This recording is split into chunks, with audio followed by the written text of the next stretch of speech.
A ver, de repente el motor empieza a temblar, notas que no tira como antes y ¡zas!, se enciende una lucecita en el salpicadero. Son señales de que algo pasa. Y hoy vamos a meternos de lleno con uno de los códigos de error más típicos que causan esto, el P2302. Vamos a ver qué significa exactamente y sobre todo cómo se le mete mano. Casi siempre la historia empieza así, con esa luz de fallo motor, de color amarillo, que a nadie le gusta ver. Es básicamente la forma que tiene el coche de decirnos, oye, tenemos que hablar.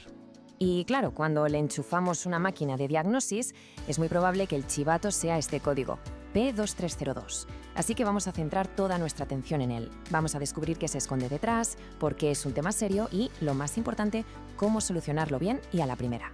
Bueno, este va a ser nuestro plan de ataque. Primero, desciframos qué narices es el código. Luego repasamos los síntomas para saber reconocerlo. Identificamos a los culpables más comunes y después vemos cómo investigar paso a paso como un profesional. Y para terminar, claro, vemos cuál es la solución correcta. ¿Vamos al lío? Venga, vamos a lo importante. ¿Qué nos está queriendo decir el motor con este código? ¿Cuál es el mensaje oculto? Dicho en cristiano, el P2302 significa que el cerebro del coche, la centralita o PCM, ha detectado un problema gordo, concretamente en el circuito secundario de una bobina de encendido. Esta pieza es la que se encarga de meterle un chispazo de altísimo voltaje a la bujía para que se encienda la gasolina, y normalmente este fallo apunta al cilindro número 1. Y aquí está el kit de la cuestión. La centralita se da cuenta de que la bobina no está mandando el voltaje que tiene que mandar. Si no hay una buena chispa, la mezcla de aire y gasolina pues no explota. El resultado, un cilindro entero que no está trabajando. Es como intentar correr con una pierna atada. La pérdida de potencia es inmediata.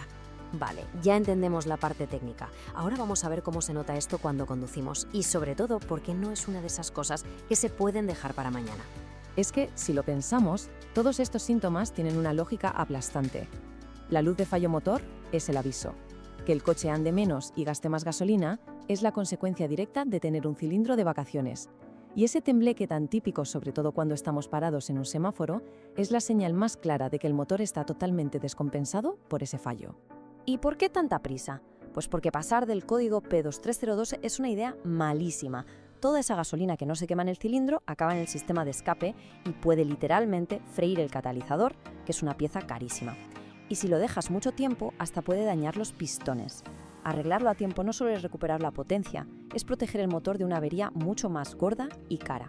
Muy bien, ya sabemos el qué y el por qué. Ahora toca buscar al culpable.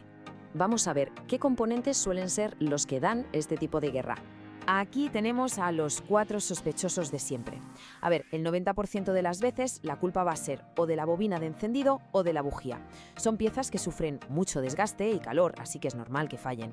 Con menos frecuencia puede que el problema esté en los cables o en alguna conexión que esté floja o sucia.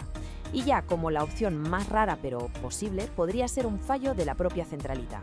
Con la lista de sospechosos en la mano es el momento de hacer de detectives y encontrar al verdadero culpable. Y aquí la clave no es empezar a cambiar piezas a lo loco, sino seguir un orden, un proceso lógico, como haría cualquier buen mecánico. Este es el camino correcto, siempre de lo más fácil y barato a lo más complicado. Lo primero, mirar. A veces una simple grieta en la bobina o un conector con óxido ya te canta el problema. Si no se ve nada, sacamos la bujía y la examinamos. ¿Que la bujía está bien? Pues pasamos a revisar los cables. Y solo si después de todo esto no hemos encontrado nada, ya pasamos a la artillería pesada, sacar el multímetro para medir la bobina o usar un escáner avanzado para ver qué dice la centralita. Bien, ya hemos encontrado al culpable. El último paso es la reparación. Y ojo, que aquí hacerlo bien es tan importante como haber hecho bien el diagnóstico. Esta frase de un mecánico con muchos kilómetros a sus espaldas es oro puro. El error más grande que se puede cometer es cambiar piezas por cambiar sin estar seguro. Poner una bobina nueva cuando el problema era una bujía de 10 euros o un cable suelto, pues es tirar el dinero y el tiempo, así de claro.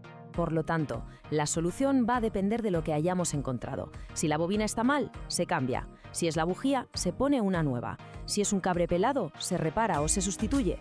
Y un consejo fundamental, hay que usar siempre repuestos de buena calidad.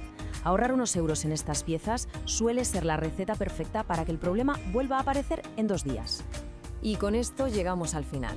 El código P232 puede asustar un poco al principio, pero como hemos visto, con un poco de método y lógica se puede solucionar sin problemas. La gran lección de todo esto no es solo cómo arreglar este fallo concreto, sino la importancia de pararse a pensar y diagnosticar antes de actuar, porque en la mecánica, al final, el camino más rápido casi siempre es el que se hace con cabeza.